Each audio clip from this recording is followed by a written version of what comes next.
Hi, I'm Tom Landon. The program you're about to watch was recorded live at the historic Grandin Theater in Roanoke. Since we started the Echo channel, we've made every effort to record as many Hoot and Holler storytelling shows as we can. If you appreciate seeing programs like this one and the fact that we make them available online and on demand to a global audience, I hope you'll consider supporting Blue Ridge PBS by becoming a member. These programs aren't cheap to produce, and we're actively seeking underwriting to support the recording, editing, and distribution of Hoot and Holler so that we can continue to make these heartfelt and personal tales available to those who are unable to attend them live. If you'd like to learn more about sponsorship, please drop me a line by email at tlandon@blueridgepbs.org. And enjoy the show. Blue Ridge PBS and Echo present Hoot and Holler, a live storytelling event recorded at the historic Grandin Theater in Roanoke, Virginia. A joke for you guys. How many real estate agents does it take to change a light bulb? So if it's $1 million light bulb, 47 of will show up out of the blue. But we'll probably be late, and we'll have Starbucks, and we'll have to make an Instagram post about it first. But seriously, being a realtor right now is like being the punchline of a bad joke, right? It's almost like a dirty word right now. So some folks will say, real estate consultant. That's terrible. And there's so many of us. Like, I bet I could throw a stick in the audience and hit 5 of y'all. Who in the audience has their real estate license? Hey, no, y'all look at me. Don't look at them. You look at me. I'm your agent. We have an agreement. It was in the fine print on your ticket tonight, okay? There's a reason that we keep seeing that joke on Facebook, too, that says, if you're lonely, just make a post saying that you want to buy a house and you'll have all these new friends in your inbox, right? And I think if you watch, TV, I think a lot of people think that, we just open pretty doors and say, welcome home, in our best HGTV voice, right? But really, this job is only about 10% showing houses, and 90% being a therapist, a spy, a stunt driver, a hostage negotiator, and a part-time exorcist, right? All while dancing backwards in high heels, dodging lawsuits, and pretending that I don't notice that your husband doesn't like the backsplash. But that's why I kind of wanted to come talk to you today. I wanted to let you know what really happens in the trenches, right? What really goes on beyond the front door in that little foyer area back there. Realtors, we are consistently one of the least trusted and least respected professions. Usually the only folks below us, and it varies, are car salesmen, lawyers, and congressmen. And my husband, Jason, is a car salesman. So, we got that going for us. And listen, when I told some of my colleagues I was doing this, they were like a whole gaggle of Parker Posies and White Lotus. They were like, Stacey, no. We have enough trouble without your goofy ass up there trying to explain it. What will you even say? Tsunami. But I'll tell you what I'm not going to say. I'm not going to stand up here and talk about or bash anyone's house or like hoards or gross kitchens or bad design choices. And believe me, I could. I've been to some of your houses. And the reason I'm not going to do that is because I wholeheartedly believe that everyone deserves to be proud of where they live. And I want you to repeat after me. Everyone deserves to be proud of where they live.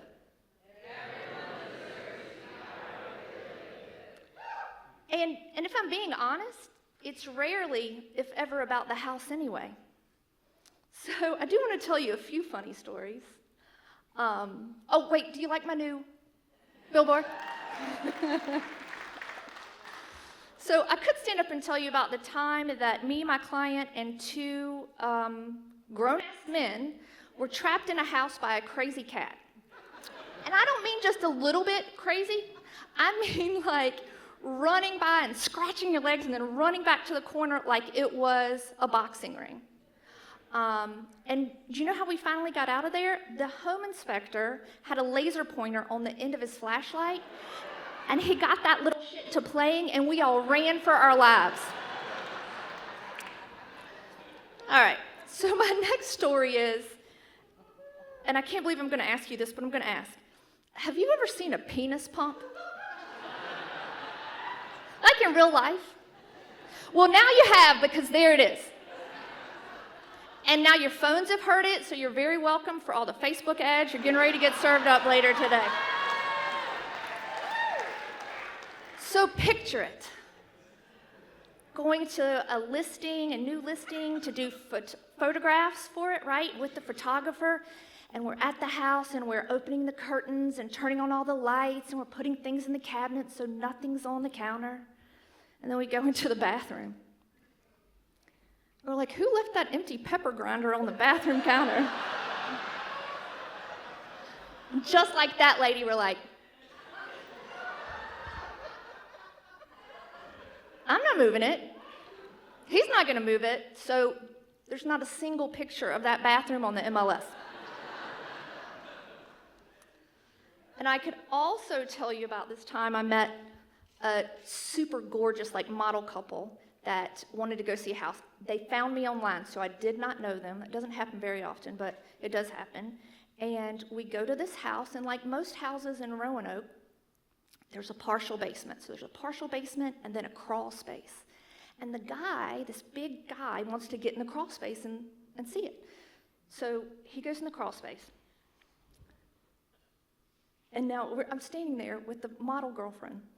And I cannot believe I'm getting ready to do this, but I'm going to do it. So I'm standing there with the model girlfriend, and all of a sudden, out of nowhere, she goes, "Do you want to hide a body?" And I'm standing there like this is my freaked out face, but Botox, you know, so just imagine. So I'm standing there like, what on earth? And then from somewhere deep in the crawl space, this mountain of a man in the creepiest falsetto I have ever heard says, "It doesn't have to be in one piece." Yeah. So I was like, I'm about to get straight chopped the fuck up if I do not get out of here. But you know, it turned out okay. They were the nicest couple. They were just little weirdos like me, and I did learn that you can fit a whole arm in 1 square foot. And like I said, it's rarely about the house. I mean, it's always fun to help someone find their dream home or their first home. Like there was a time at the closing table, there was a young man who was new to our country, and he looked up and he said, "This is the American dream, yes?" And everyone in there, tears in our eyes, were like, yes. But it's not always like that. It's not always funny stories and sweet times.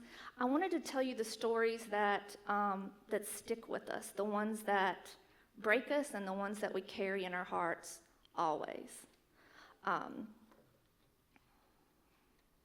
So I want to tell you about my friend who has to sell his house because he found out he's having dementia, or he's got dementia, and he needs to sell it before he loses his memory. Or my client who is selling her home to buy her dream home with her fiance and finds out she has cancer, and her whole world stops. Or, can you do one more picture? Or my friend Marie.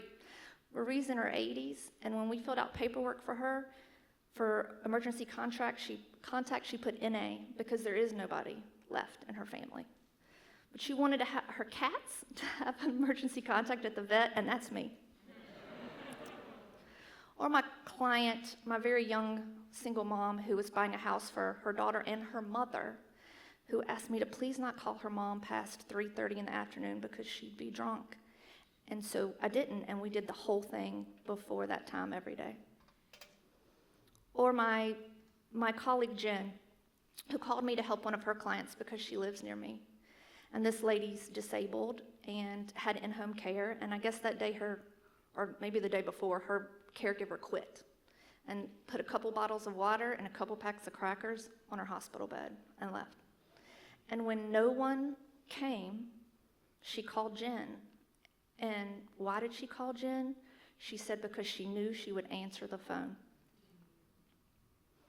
And I know I joked about meeting strangers online, but stuff happens to agents every day. Even in our community, just a couple years ago, there was an agent at the lake who was horribly beaten with a wrench when she turned away from a client or a person at an open house. So,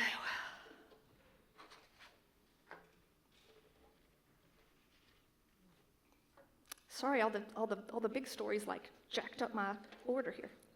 Doing great. Woo!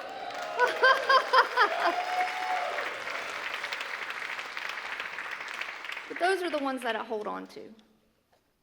And again, it's rarely about the house. Don't get me wrong. We're not all as amazing as, well, I am. And working on my Glenda hair flip, so you know. We've got some good eggs and some bad eggs, just like every other profession. But you know what? We show up. Per capita, we log way more community service hours than any other profession. We show up for our people and our communities when others don't. We stand up for folks when others won't. And we are staunch supporters of fair housing. And if you think for 1 second, even in our community, we don't need fair housing, you are unequivocally mistaken.